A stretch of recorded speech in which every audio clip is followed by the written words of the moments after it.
So next we talk about the conductors and insulators based on charge. तो ये वैसे आप लोगों ने बचपन से पढ़ रखा है, तो बड़ा सिंपल टॉपिक है, कंडक्टर्स एंड इंसुलेटर्स।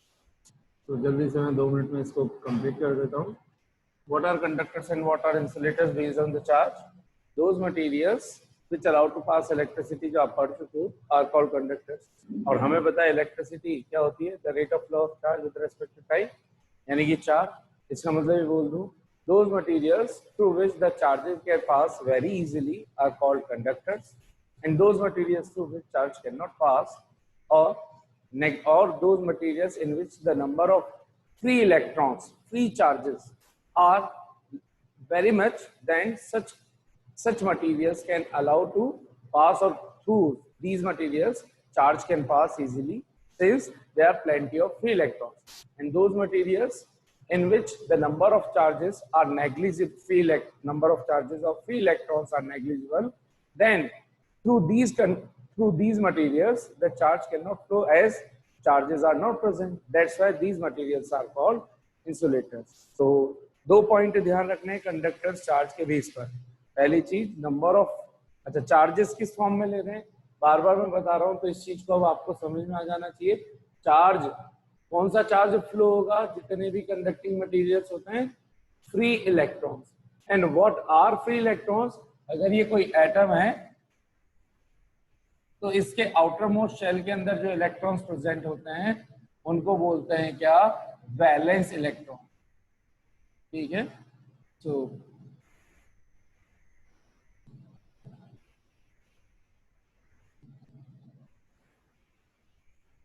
तो 2, 8, 7 जैसे मैंने बना दिया, और एक और बना दिया, और एक आउटर मोस्ट शेल के अंदर एक और बना दिया।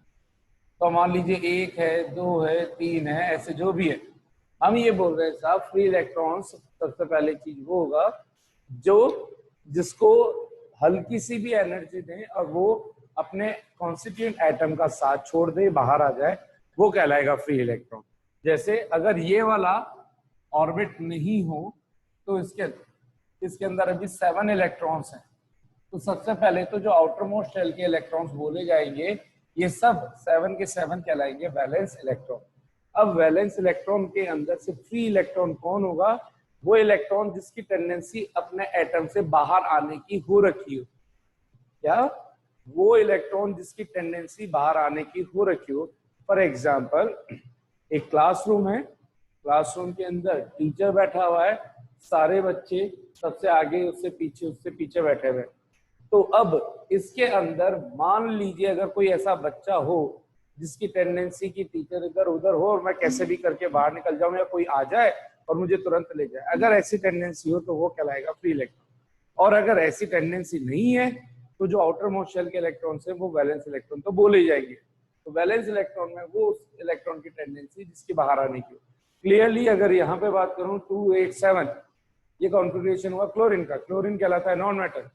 यहाँ पे ये जो Z यानी कि न्यूक्लियस का चार्ज पॉजिटिव, इसका फोर्स ऑफ अट्रैक्शन, इलेक्ट्रॉन जितना पास होगा उतना ही ज्यादा होगा। पहली चीज, जैसे जैसे दूर जाएंगे इलेक्ट्रॉनिक अट्रैक्शन कम होता जाएगा। लेकिन ये सिचुएशन ये है कि इनके पास बस एक इलेक्ट्रॉन की कमी है किस स्टेट में आने के लिए, noble state, noble gas configuration को अटेंड करने के लिए। तो इसमें से इस कॉन्फ़िगरेशन में भी किसी भी इलेक्ट्रॉन की टेंडेंसी बाहर जाने की ना होकर के सब ये चाहेंगे कैसे भी करके कहीं से एक इलेक्ट्रॉन आ जाए और हमारा ऑक्टेट हो जाए कंप्लीट। ठीक, लेकिन अगर यही सिचुएशन ऐसी होती कि 2, 8, 1 यानी कि आउटर मोस्ट शेल के अंदर जो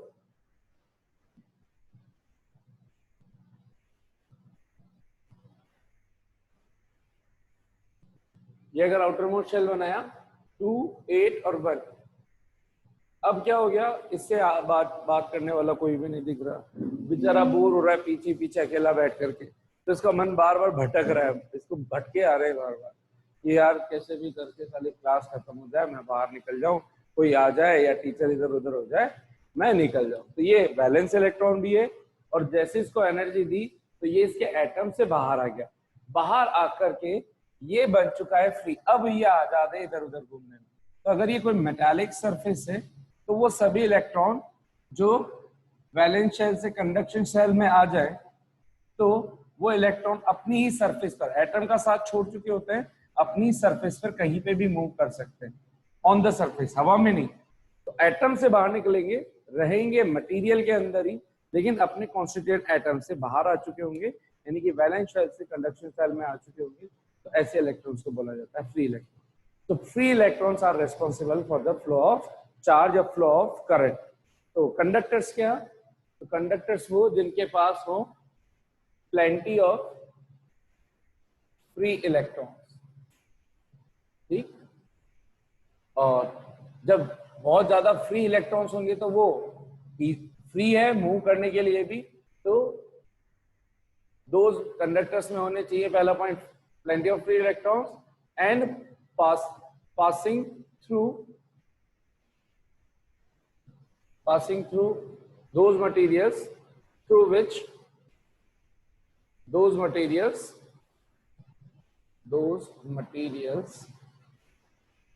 through which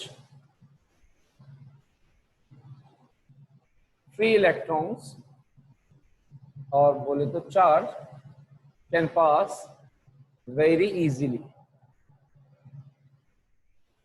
are called conductors.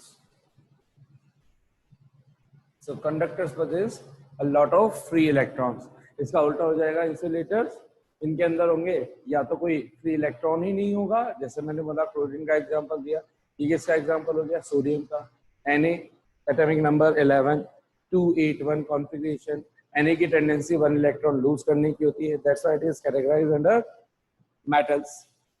तो मेटल्स वो जो इलेक्ट्रॉन दे। इसका मतलब अगर मैं बोलूं कि कंडक्टर्स के एग्जांपल्स क्या हो सकते हैं, so all metals like copper, aluminium, silver, iron, Mg, ये भी किसके एग्जांपल्स में कंसिडर किए जाएंगे? Conductors, insulator generally. In fact human body, ठीक है, और impure water,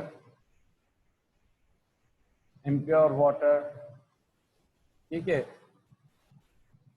ions in solution, तो आयंस को बोल सकते हो। तो अगर कोई किसी सॉल्यूशन के अंदर अगर आयंस प्रेजेंट है तो वो इजीली मूव कर सकते हैं।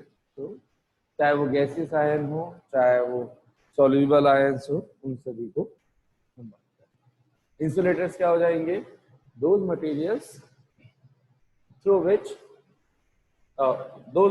which possess either no free electrons or negligible free electrons in such a way through which free charge of free electrons or charge cannot pass easily are called insulators.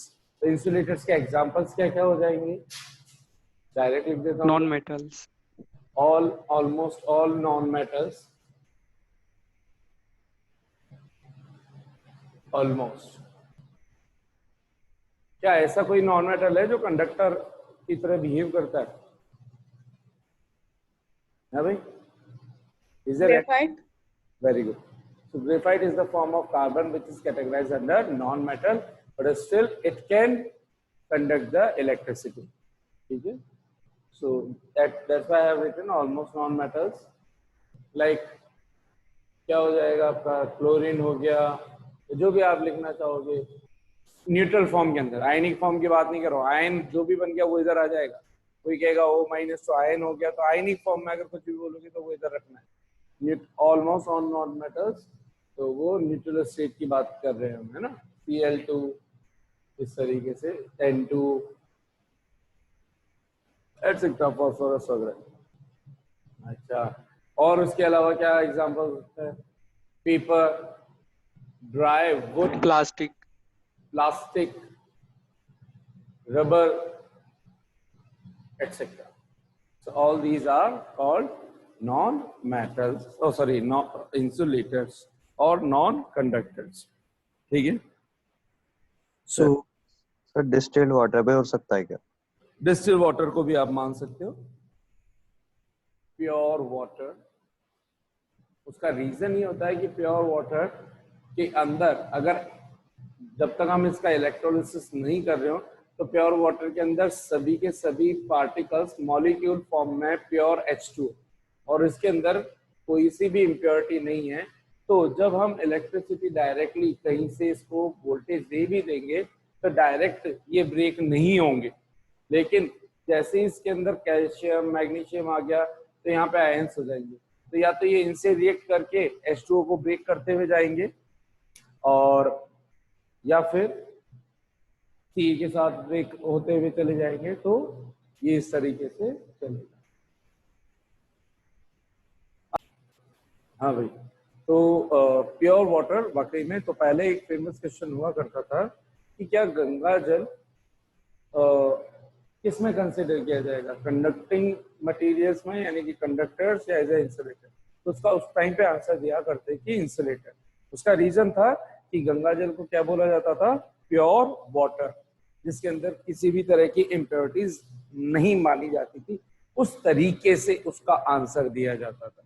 तो main reason क्या है, pure water जिसके अंदर किसी भी तरह की और इम्प्योरिटी ना हो जो फर्दर इसका इलेक्ट्रोलिसिस करवा करके और दूसरे कोई आयंस क्रिएट ना कर पाए, इनके H+OH आयन अलग से ना रह जाए।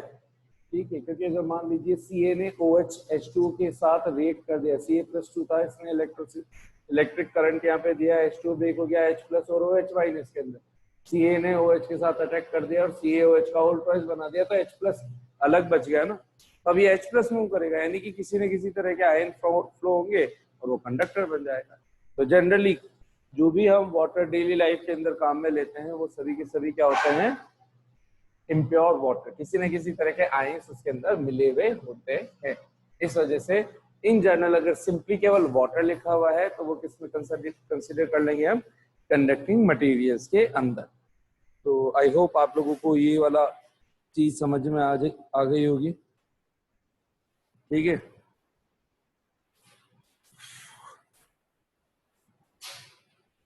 हाँ भाई, एक चीज कंडक्टर और इंसुलेटर के अंदर दूसरा डिफरेंस क्या हो सकता है, what could be the possible next possible difference between conductor and insulator.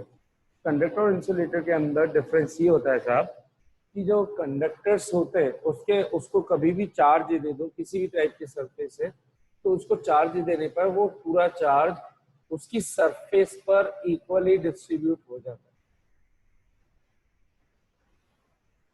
Charge जो भी आप दोगे इसका मतलब आप फ्री इलेक्ट्रॉन्स के ट्रांसफर की बात कर रहे हो, प्लस चार्ज आने का मतलब इसमें से इतने नंबर ऑफ इलेक्ट्रॉन्स बाहर निकाल दी, तो वो जो भी पॉजिटिव चार्ज क्रिएट हुआ वो कहाँ पे आ गया, सरफेस, पूरे इस मटेरियल की सरफेस पर इक्वली डिस्ट्रीब्यूट हो गया। ठीक है, जैसे इसको दे दे तो वो इक्वली डिस्ट्रीब्यूट हो जाएगा। चार्ज कभी भी कंडक्टर के अंदर नहीं होगा, कंडक्टिंग मटेरियल के अंदर नहीं होगा, ऑन द सरफेस होगा। इस चीज का दूसरा ध्यान रखें। अगर कोई इंसुलेटर है तो उसके अंदर जहां पे भी चार्ज क्रिएट हुआ वो वहीं का वहीं रहता है, वहीं एक्यूमुलेट हो जाता है, इट डू नॉट स्प्रेड्स।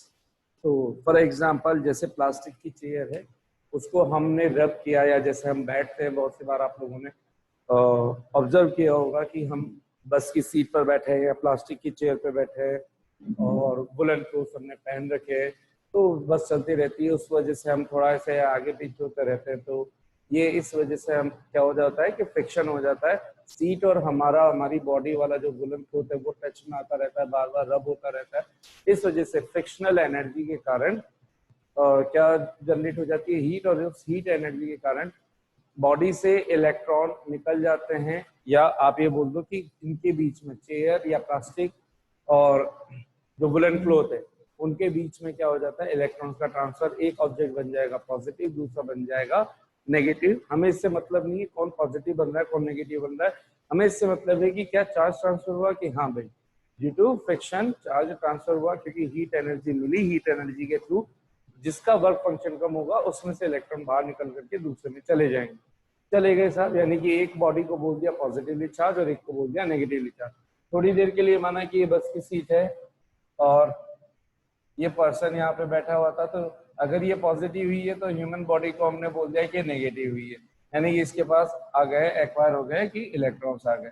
अब मान लीजिए बस का ये जो पोल है, आयरन पोल, ये जैसे ही खड़ा होकर के और इसको या बैठे बैठे में जैसे इसको टच करेगा, एकदम से खड़ा होते से इसको झटका सा महसूस होगा।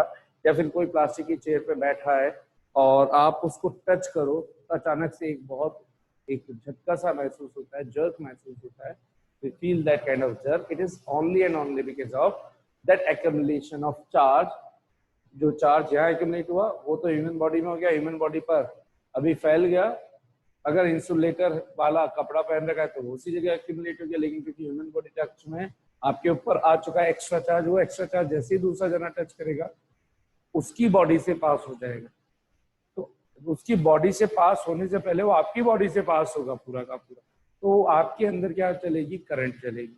चार्ज का फ्लो होना मतलब करंट, और आपको लगेगा झटका।